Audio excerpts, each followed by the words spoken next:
très important d'être ensemble. À quel il faut être ensemble. Quand on est ensemble, au Hashem, il y a une force spéciale. Et surtout que la Souka représente la Shekhinah Akdosha.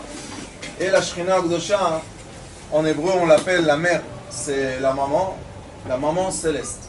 Et d'après le Hari Akadosh, quand on rentre dans la Souka, on rentre dans un environnement céleste de la mer céleste. Cet abri-là de la Shekhinah Akdosha, quoi on a besoin? Parce que chacun de nous, Baruch Hashem, dans sa vie du quotidien, rencontre des choses faciles et des choses un peu moins faciles. La Souka, c'est pour protéger les personnes. Quand on rentre dans la Souka 7 jours, les 7 jours c'est contre les 7 jours de la semaine.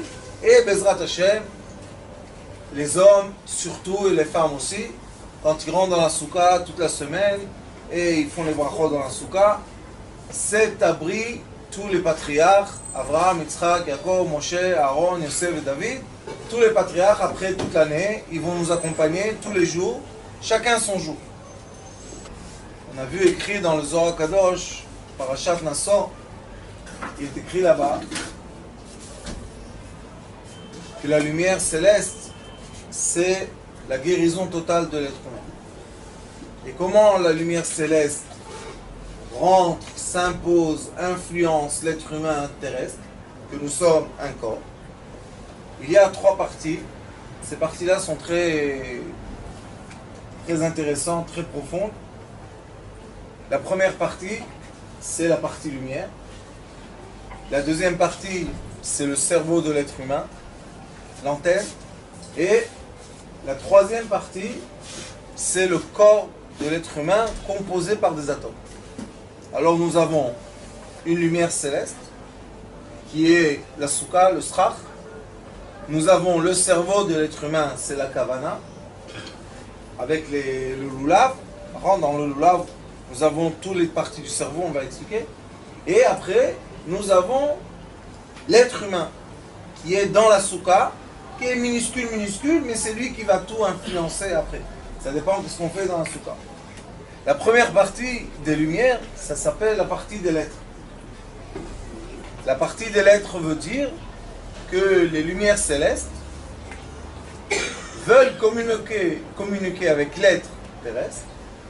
Et la question qui se pose, c'est comment se passe cette communication? Comment les lumières célestes qui sont tellement puissantes peuvent connecter avec un petit monsieur terrestre qui est tout petit?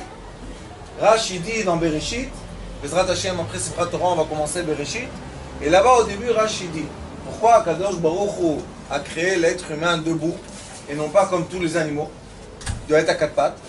Il dit, il a créé comme ça, hein, parce que la tête de l'être humain représente les cieux et le corps de l'être humain représente la partie animale qu'on a dans nous. Et donc, Kohelet, Shlomo HaMelech, qui était l'homme le plus sage sur terre, dit que tout tient du cœur. Tout est le cœur. Le cœur, ce que je ressens, c'est tout. Al-Libi, V'amar li Libi, il n'arrête pas de répéter mon cœur et mon cœur et mon cœur et mon cœur. Mais le cœur, il est où? Il est dans la partie animale. Il n'est pas dans la partie céleste. Alors comment c'est possible? Le Zohar HaKadosh, à la fin de Sefer Dvarim, il explique qui est le roi, qui est le maître de l'être humain. Est-ce que c'est le cœur ou est-ce que c'est le cerveau? Grande question. La réponse, c'est... La question se divise en deux et la réponse se divise en deux aussi. Si l'être humain est dans la partie qui est seulement la pensée, que la pensée est la partie de la rigueur, toujours quand on pense, on est négatif. Toujours, faites attention quand vous voulez penser à quelque chose, toujours les premières pensées sont négatives. Après, peut-être, on a des pensées positives. Mais au début, dans la pensée, on est toujours négatif. Pourquoi? Parce qu'en hébreu, pensée, je parle là, cerveau. En hébreu, sechel, c'est le cerveau. C'est les mêmes lettres que keshel. C'est quoi keshel? Ne pas réussir. Un échec, c'est keshel. Alors le sechel, c'est keshel. Qu'est-ce qu'il veut le sechel? Il veut qu'on échoue. Pourquoi? Parce que pour lui, c'est toujours garde à vous. Le sechel, c'est toujours je fais attention. je ne veux pas faire rien du tout. Pourquoi? Parce que je ne veux pas changer l'état d'esprit que je suis maintenant. Comme Rachel, nous sommes en dessous de la souka. C'est quoi cette souka? La souka, le srach, représente les lettres célestes. Alors les lumières célestes veulent atteindre le corps terrestre. Pourquoi? Parce que nous avons la protection et l'amour du papa et de la maman céleste, Abba ve'ima, Chochma bina, et cette lumière magnifique veut protéger les enfants. Comme tout père et mère, même de loin, ils ont de l'affection pour leurs enfants, ils veulent le bien pour leurs enfants, ils veulent être bénédiction pour leurs enfants, même de loin. Mais tout le temps, il y a une énergie qui sort du cerveau, de la bouche, des actions et du cœur de l'homme terrestre ou de la femme terrestre pour les enfants. Nous sommes l'image du monde céleste. Mais le monde céleste, comme il veut notre bien, il ne veut pas nous faire du mal. Alors comment il va nous atteindre? Il y a un système. Quel est le système? Dans le Sefer Yetzira, qui est le Sefer d'Avraham Avinu, il est écrit que Akadosh Baruch Hu envoie des lumières célestes. Ces lumières-là s'expriment en deux lettres, qui sont en trois lettres plutôt. Le Yud. Le Yud s'appelle dans le Zohar Kadosh l'étincelle. Yud, c'est un point qui s'appelle l'étincelle. Quelle étincelle? Si on prend un marteau, on tape sur le fer très fort, qu'est-ce qu'on va avoir? Des étincelles qui sortent. Ces petites étincelles s'appellent la lettre Yud. Magnifique. Alors on va écrire la lettre Yud. Dans les lettres Yud, nous avons trois dimensions. Le Yud minuscule, le Yud moyen et le Yud majuscule. On a trois lettres Yud. C'est quoi? Trois façons d'étincelles. Continue le Tikkuné Zohar HaKadosh, il nous dit. Mais des fois, l'étincelle, c'est quoi? C'est comme les étoiles dans le ciel. Des fois, il y a des étoiles filantes. Des fois, on est comme ça dans le désert, dans la nuit, et on voit la pluie d'étoiles. Ils disent que l'étoile filante, c'est un vav. La lettre vav. Pourquoi? Parce qu'on prend le yud, on le tire un peu en bas, on reçoit la lettre vav. La lettre vav aussi a trois dimensions. On a le vav minuscule, le vav moyen et le vav majuscule. Alors nous avons pour l'instant trois yud, trois vav. Et à la fin, dit le Tikkuné Zohar HaKadosh, nous avons besoin encore d'une lettre qui s'appelle le Nun. Le Nun sophite, c'est un trait plus long. Ça veut dire qu'on va prendre le Vav majuscule, on va le tirer encore un peu et on va recevoir un Nun sophite. Le Nun sophite, c'est quoi? Nous avons maintenant 3 Yud, 3 Vav et un Nun sophite. Quand on veut écrire toutes les lettres de la Torah, se compose par ces 7 lettres essentielles. Les 7 lettres sont contre les 7 jours de la semaine. Le dernier jour de la semaine est Shabbat Kodesh, Nun Sophit, c'est quoi? Quand la Bina Nun Sophit nous atteint et nous protège. Le début de la semaine est Yud, un petit Yud, une petite étincelle. Et elle se développe, et elle se développe, et elle se développe, jusqu'à ce qu'à la fin de la semaine, nous avons un grand Nun qui nous donne, Baruch Hashem, tout ce qu'on a besoin. Si on va faire le compte de ces 7 lettres ensemble, nous allons trouver 3 fois 10, 30. 3 fois 6, 18. Et le Nun Sophite, on l'appelle 700. On peut le dire aussi 70. Il y a une chita qu'on 700 et 70, on enlève un 0. Si on prend 70 et 30, ça nous donne 100. Et 18, 118.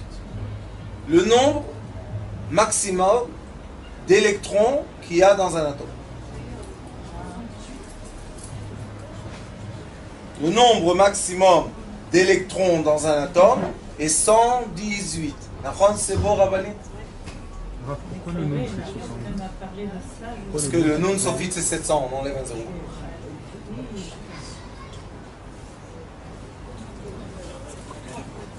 Comment?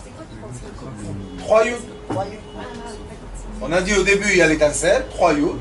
Après il y a 3 Vav. Et après il y a un Nun Sophite. Le compte de tout, 118.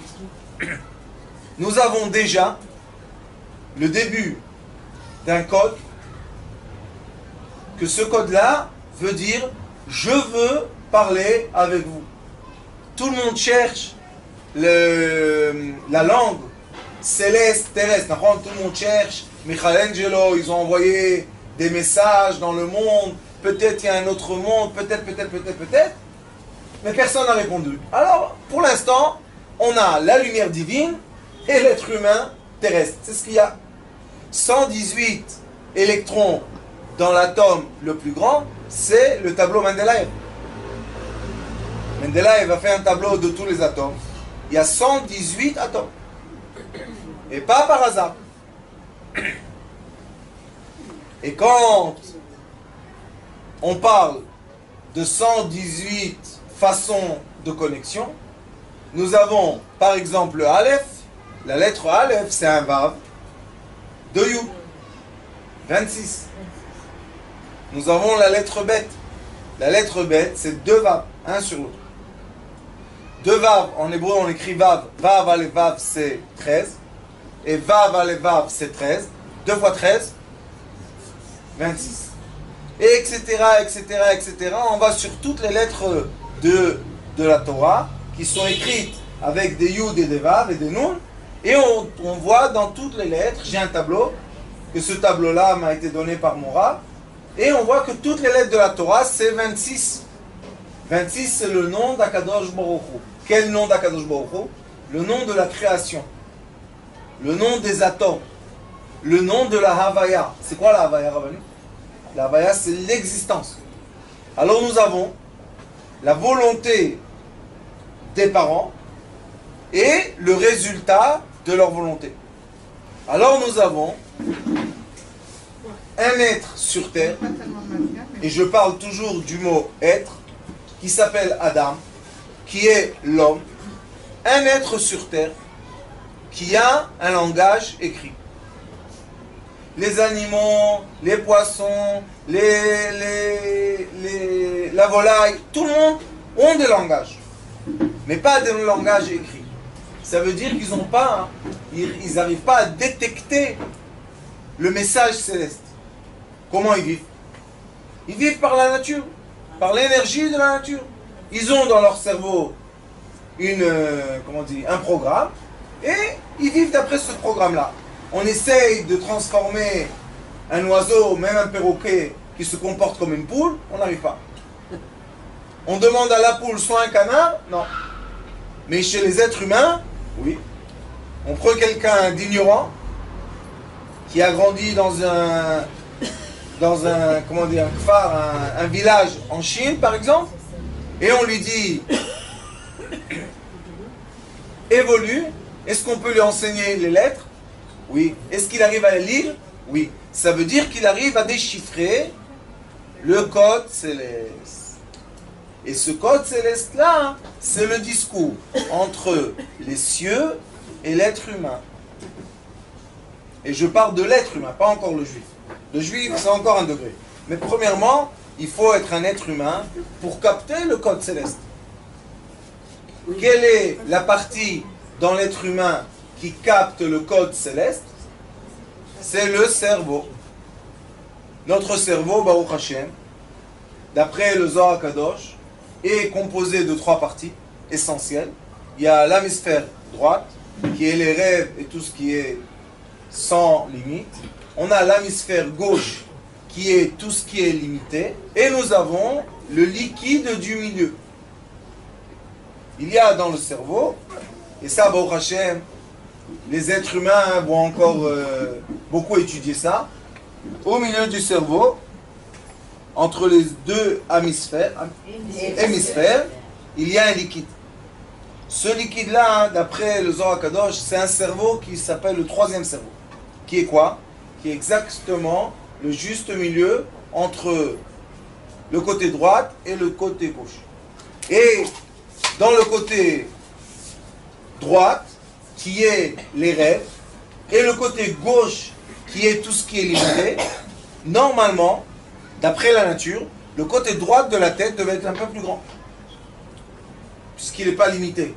Mais pourquoi on voit que les deux hémisphères sont dans la même dimension? C'est pas possible.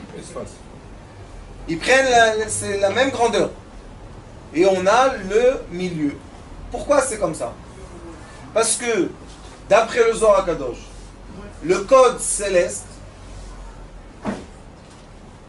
c'est comme un langage binaire ou le langage morse qu'il y avait avant, ou le langage du télégraphe. C'est quoi? C'est un point, un trait. Un point, un trait. Qu'est-ce qu'il veut dire? Où il nous atteint? Il nous atteint dans le liquide du milieu ici. Il y a des éclairs qui nous atteignent et il y a des processus qui nous atteignent. Des fois, quand on pense, on a une idée, tac. Et en un instant, on a toute une usine dans notre tête. Et des fois, on a des processus. Et il y a des petits processus, il y a des grands processus. Mais il y a aussi des éclats de magie. Tout le monde a eu dans sa vie ça.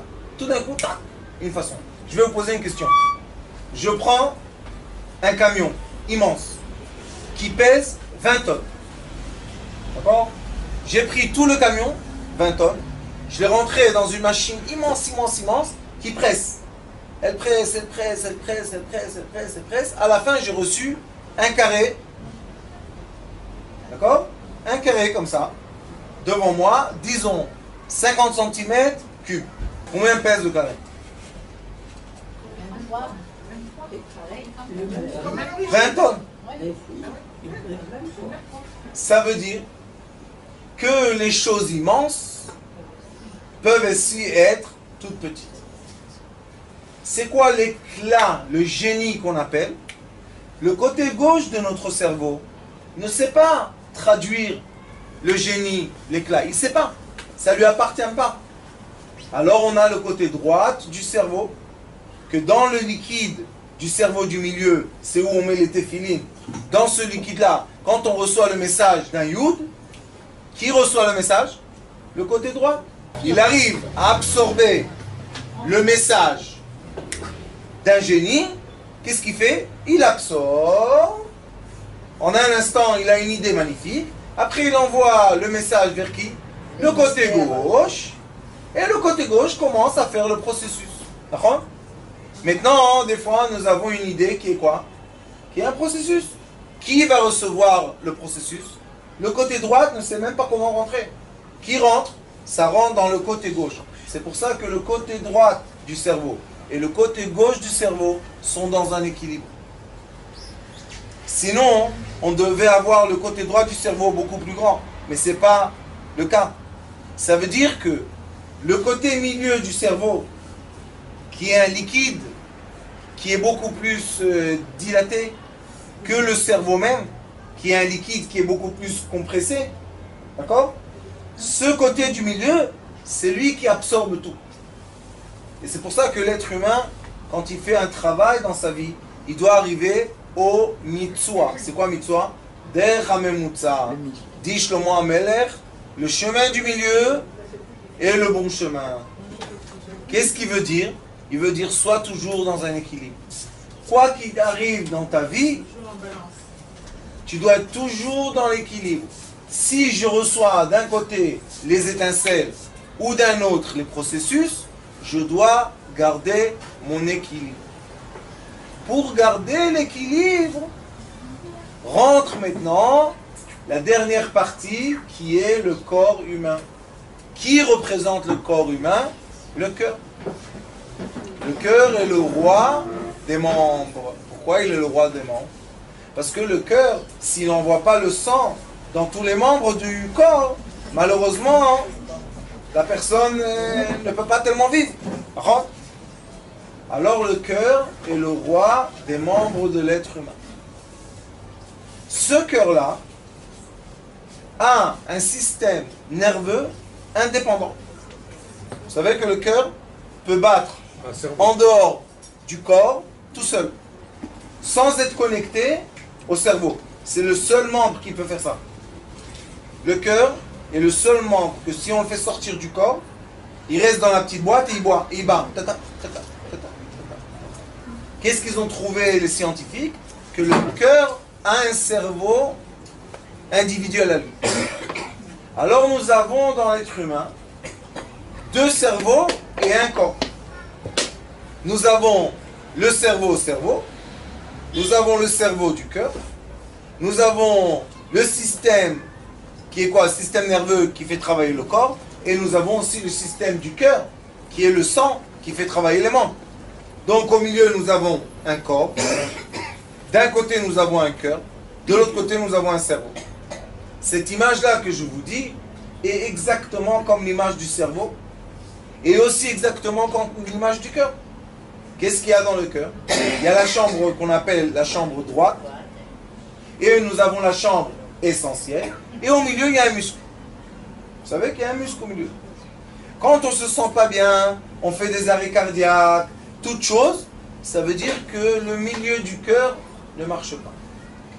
C'est le muscle du milieu du cœur qui se déforme. Quand on fait Doppler, vous savez c'est quoi Doppler? On veut voir le cœur d'après les ondes. Alors on voit l'image du cœur. Qu'est-ce qu'on voit? On voit que ça bat, mais c'est pas en synchronisation. Qu'est-ce qui se passe? Une partie marche plus vite que l'autre. Et là, nous avons les maladies du cœur qui commencent. Pourquoi la personne a des maladies dans son cœur? Parce que la personne développe des sentiments qui lui font mal. Et les sentiments qui font mal, c'est eux qui influencent le cerveau. Que ce cerveau-là, est-ce qu'il va capter tout le message céleste ou seulement une partie du message céleste? Et quand on capte seulement une partie du message céleste, la lettre n'a pas la même signification. Donc nous sommes obligés, on va lire Kohelet, et vous allez voir que Kohelet tout le temps dit Aliti al-libi, Amar li libi, tout le temps mon cœur, dis un peu mon cerveau, Amar li mochi. Non. Parce que le cœur est la seule partie de l'être humain qui est dans notre main à nous. On ne peut pas diriger le cerveau, recevoir ou ne pas recevoir les messages célestes, parce qu'ils s'imposent. Si on nous envoie des lumières, on les envoie, qu'est-ce qu'on peut faire? Mais comment on reçoit les lumières? Ça oui. Alors quel est le processus que l'être humain doit faire? Le processus est toujours nettoyage des sentiments. Quand on nettoie les sentiments, on a le cœur uni. Quand les sentiments s'imposent, nous avons le cœur qui n'est pas dans une synchronisation et on commence à se sentir mal. C'est pour ça qu'on a des vertiges, c'est pour ça qu'on a des angoisses, c'est pour ça qu'on a des arrêts cardiaques, chas v'shalom, on a des attaques cardiaques, chas v'shalom. Qu'est-ce qui se passe? Pourquoi c'est comme ça? Parce que le cœur n'est pas en paix. Mettre le cerveau en paix, c'est très facile.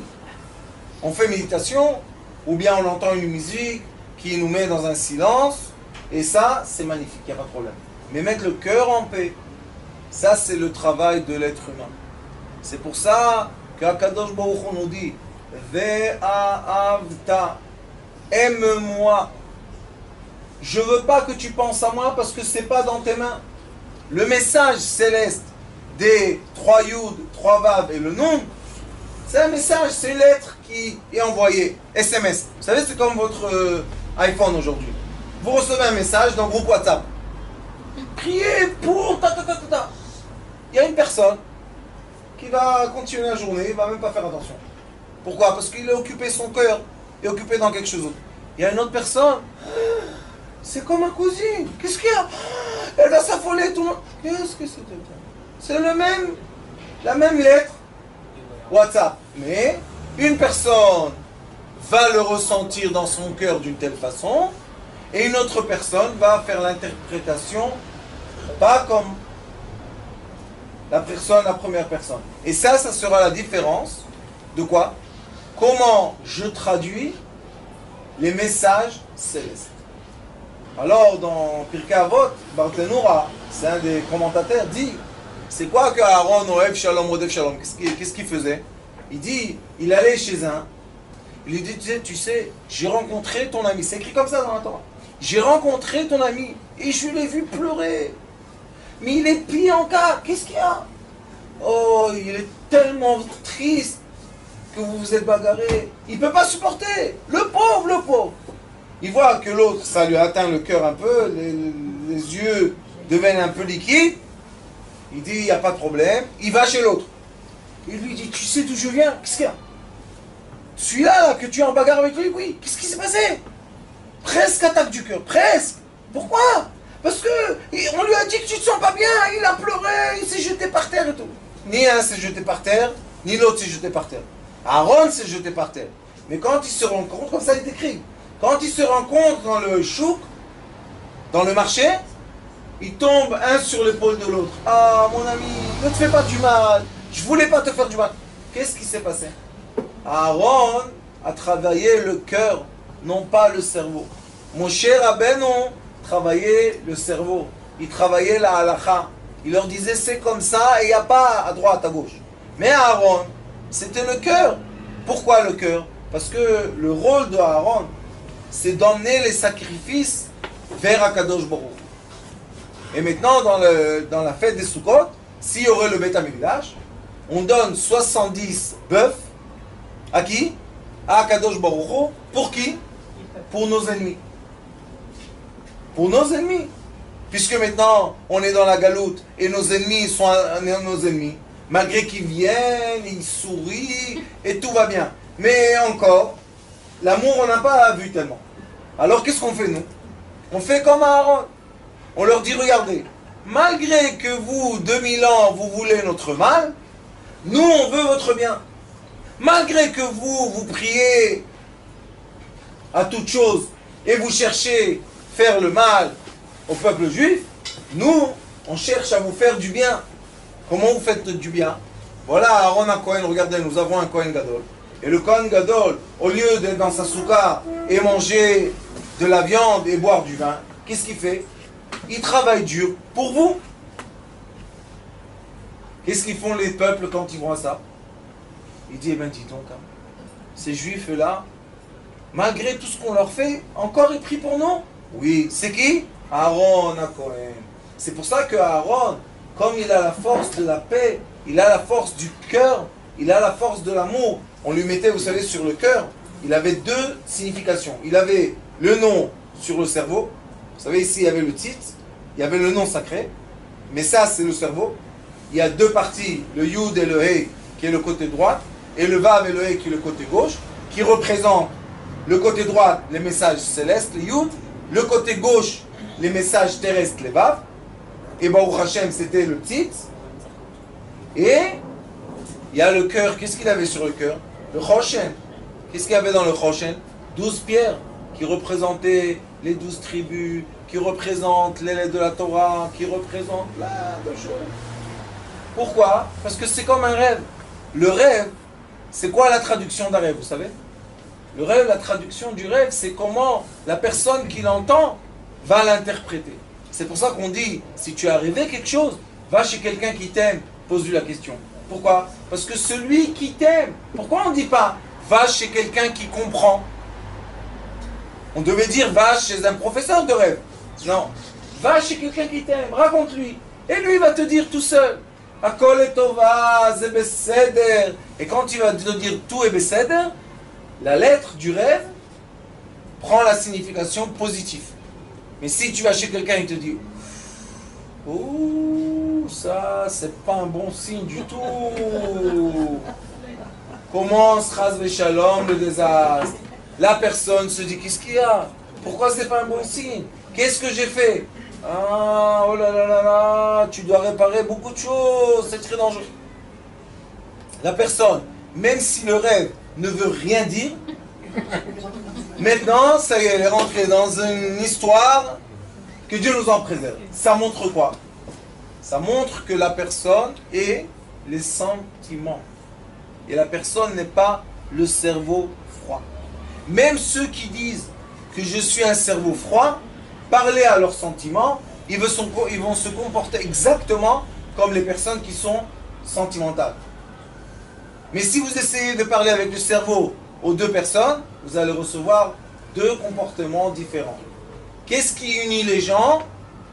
Leur cœur. Qu'est-ce qui fait la séparation des gens? Le cerveau. qu'est-ce qu'on doit faire? On doit accélérer cette année l'union de l'être humain. On doit expliquer où on peut que l'être humain, par les sentiments, peut être uni. Et, chas v'shalom, par les pensées, est divisé. Nous faisons, chas v'shalom, dans une famille, il y a un grand problème, et vous prenez tous les membres de la famille et vous leur disiez, écoutez, nous avons besoin de l'aide. De quoi? Nous avons quelqu'un qui est en nécessité de la famille et il a été jeté dans la rue. On ne va pas parler avec leur cerveau, on va parler avec leur cœur. Si vous allez faire ce discours-là, vous allez recevoir une réponse de tout le monde. Intelligent, plus, moins, à droite, à gauche, ingénieur, philosophe, tous. Mais si vous allez unir la famille et expliquer avec le cerveau l'obligation qu'ils ont d'aider leurs proches, là vous allez recevoir Itnagduyot. Les gens vont se défendre. Pourquoi? Parce que vous avez parlé avec le Keshel. Avec quoi? Avec le Sechel qui est, ce qu'on a dit tout à l'heure, et l'échec. La personne va te dire, moi, je travaille. Lui, le fainéant, qu'il aille travailler, toutes plein de réponses qu'on connaît. Mais si on va leur dire, écoute, il est malade, handicapé, il ne peut pas travailler.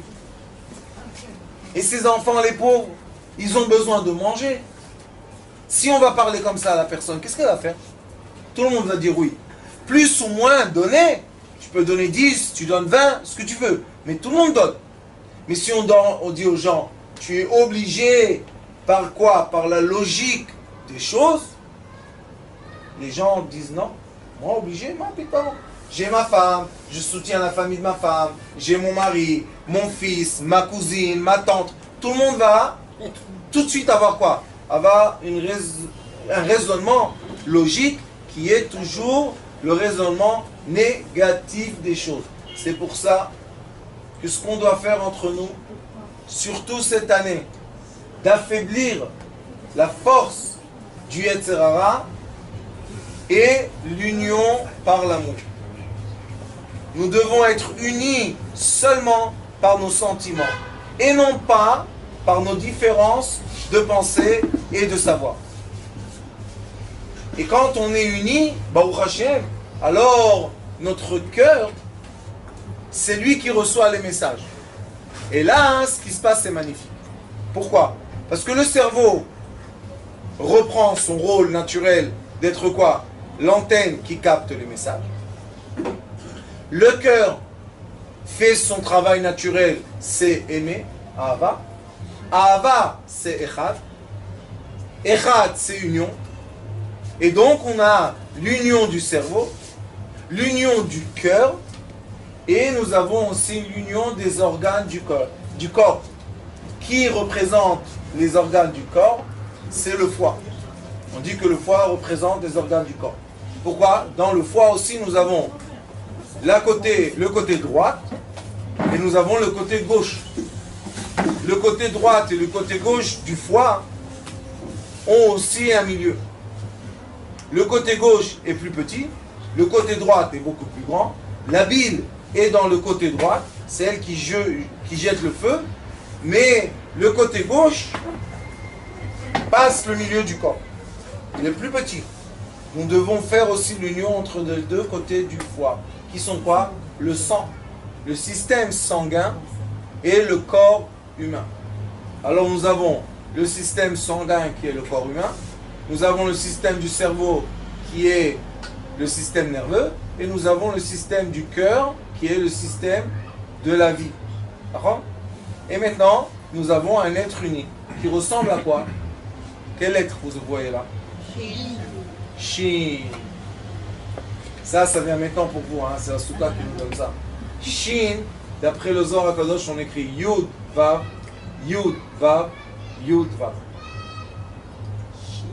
Shin, on écrit un Yud, un Vav, un Yud, un Vav, et un Yud et un Vav. On unit dans un point tous les Yud et tous les Vav. Combien de Yud et de Vav? 3. C'est quoi la Géoula? Le Shin avec 4. C'est la Géoula. C'est qui, vous savez? On a dévoilé maintenant le Nun. Le Nun fait partie de l'atome des 118 messages célestes. Et quand on dévoile le Nun, maintenant on a une Shin 4. C'est quoi 4, le quatrième? La connexion à la Bina. Nun, c'est Bina, c'est la mère céleste. Si tu ne connectes pas le fils à la mère, il n'y a pas d'où recevoir la vie. C'est le Hari Akadosh qui explique ça dans tous ses livres. De toutes les façons que vous pensez, il explique. Connecte le masculin avec le féminin, tu vas recevoir la vie. Tu déconnectes, tu vas avoir la mort. C'est pour ça qu'un homme sage, qui veut avoir une vie sage, doit montrer sa femme à sa mère et lui demander à sa mère la permission. Est-ce que tu désires cette fille? Parce que s'il y aura la guerre entre la mère céleste et la femme terrestre, il sera déchiré. Le Hari Akadosh explique ça dans la lettre Aleph. Il dit le Aleph, on écrit Yud, Vav, Yud. Il dit, on peut écrire aussi Yud, Vav, Vav, Yud. Au milieu, il y a 2 Vav. Si on prend Yud et Vav, ça nous donne 16. Yud et Vav, ça nous donne 16. C'est, ensemble, 16 et 16. 32. Lev, 32. Lev netivot chokhma ya habibi. Tu veux bien vivre comme il faut? Oui. Sache comment connecter à la mère céleste et comment se connecter à la femme terrestre. Comment tu fais ça? Seulement avec le cœur. Lev netivot chokhma. Il n'y a pas moach netivot chokhma. On a lev netivot chokhma. Et c'est pour ça que Baruch Hashem, en travaillant le cœur, nous pouvons trouver la 4e dimension qui est quoi? Le Nun Sophite. Et le Nun Sophite, quand on le met ensemble dans le compte de tous les atomes, de tous les électrons, nous recevons 118.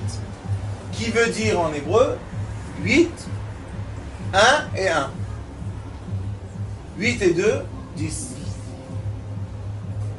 Tout ce qui est 10 est Yud. Tout ce qui est Yud retourne à l'origine. Yud, Chokhma, Ketuma. Vous savez qu'il y a nulle part dans le monde un livre de tous les atomes ensemble. Personne n'a réuni les atomes en disant on va étudier seulement l'atome. On rentre dans la chimie, on étudie un peu, hop, tout de suite on rentre dans les molécules. Pourquoi on n'étudie pas tous les atomes, les 118?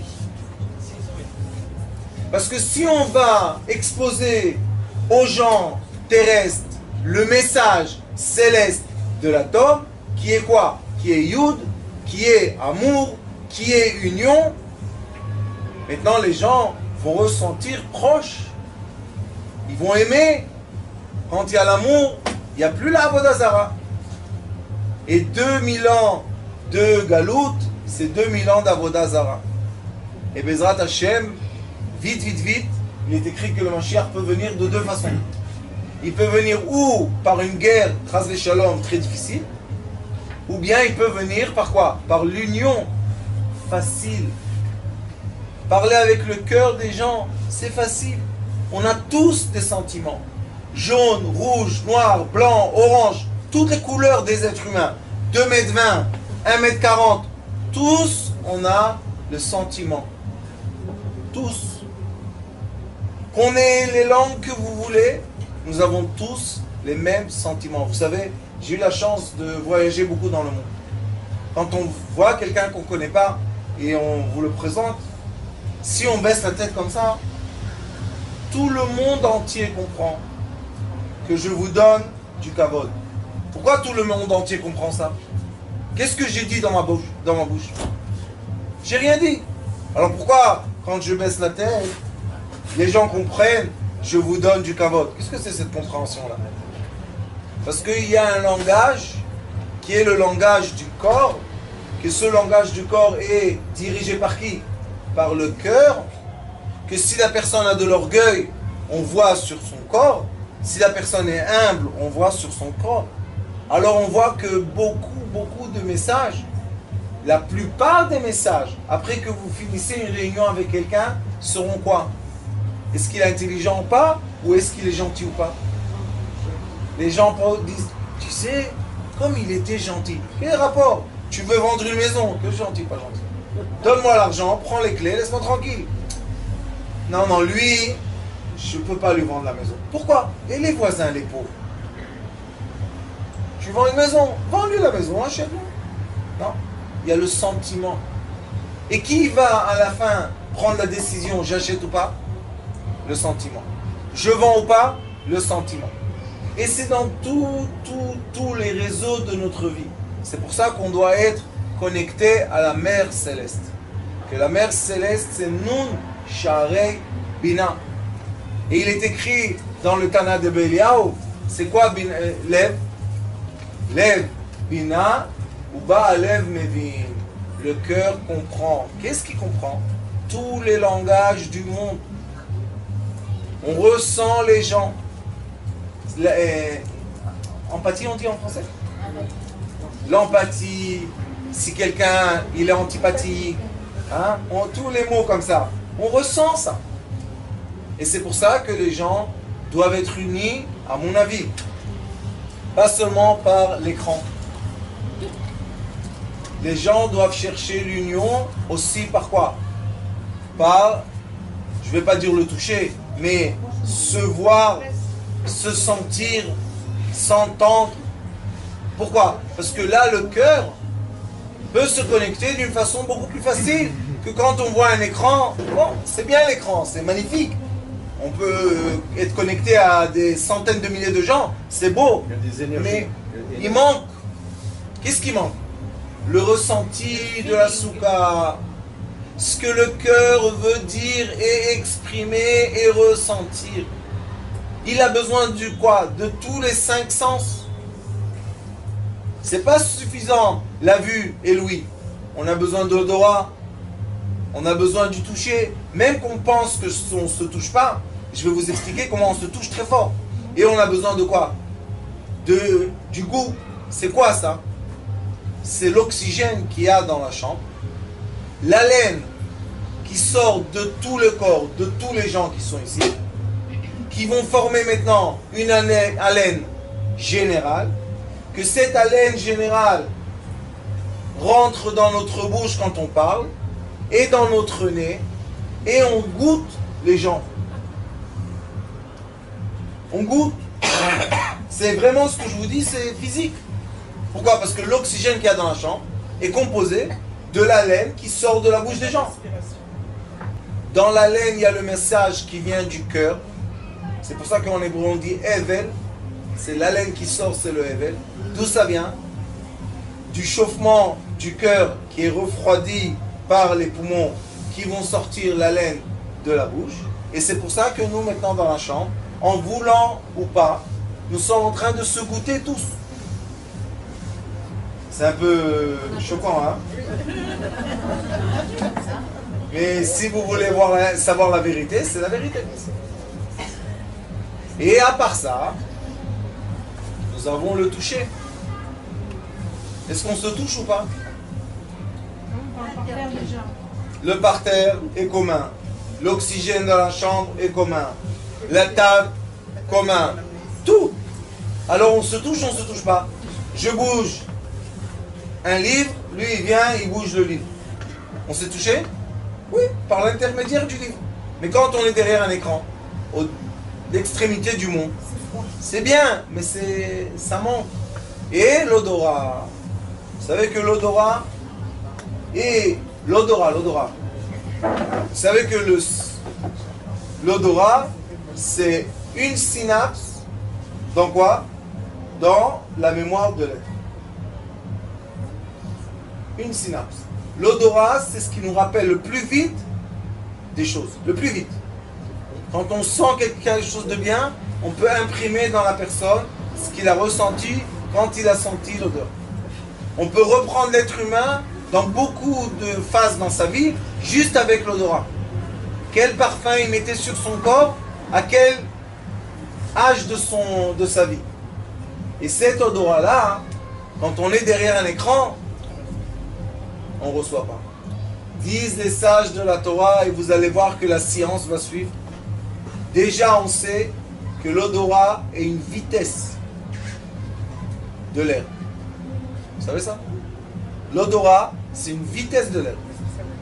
On vibre l'air d'une certaine vitesse, on reçoit de l'odeur. Et si on sait les vitesses, Bezrat Hashem, bientôt... C'est l'histoire du parfumeur là, de Venise qui a inventé les parfums et tout ça. Ça touchait à ce sujet-là. Oui. C'est des vitesses de l'air. Ça veut dire que si on va avoir un jour la possibilité de vibrer l'air à des vitesses qui sont les mêmes que l'odorat, on va avoir un petit appareil, application iPhone, qui va vous dire, vous voulez Chanel 5, vous appuyez, l'iPhone va vibrer des lumières, l'air va vibrer d'après la lumière, et on va sentir Chanel 5. Qu'est-ce qui se passe quand on est dans la chambre? On parle, la laine sort, notre cœur vibre, le tampon de quoi? Du sang. On a de l'odeur qui sort de notre corps. Quand on court, au début de la course, on a une certaine odeur. Après une demi-heure, on a une autre odeur. Des fois, après une heure, on a une autre odeur. On a dégagé au début quoi? Tout le poison. Le poison est quoi? Toxine. Et pas bon, donc l'odeur est pas tellement bonne. Après, qu'est-ce qu'on dégage? Les meilleures choses, plus propres et plus propres, jusqu'à la fin qu'on dégage de l'eau. C'est en fin de parcours que ça s'appelle.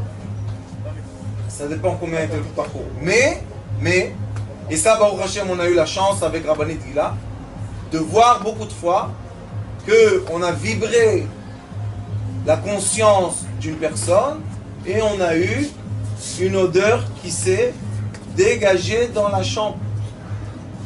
Et pas une fois, et pas deux fois, et pas trois fois, des dizaines de fois. Des odeurs de gens. Et la personne ressent une odeur magnifique, et là je sais que quand l'odeur est bonne, je sais que ça y est, l'âme de la personne s'est reconnectée à son corps. Maintenant, tout va aller bien. C'est quoi ça? C'est la Shrina, la Souka. On rentre dans la Souka, on a la vibration directe de la Mère Céleste qui nous dit quoi? Qu'après la fête de Sukkot, Bezrat Hashem, Akadosh Baruch Hu va nous donner une bonne vie. Il va nous donner une vie pleine de quoi? Pleine de sécurité, pleine d'abondance matérielle, spirituelle, sentimentale et effective, et aussi la guérison pour tous ceux qui ont besoin. Et Bezrat Hashem, qu'on est toujours entre nous. Ahava, l'amour, Achva, l'amitié, Shalom, la paix, Rehout, c'est être un côté de l'autre. Notre rôle maintenant, c'est détecter notre lumière et en profiter au maximum. Et quand on a un plaisir ou un désir, la porte s'ouvre encore plus grande. Vous comprenez, c'est quoi la lumière? Lumière, amour. C'est pas important qui tu es, où tu es, comment tu es. Dieu t'aime.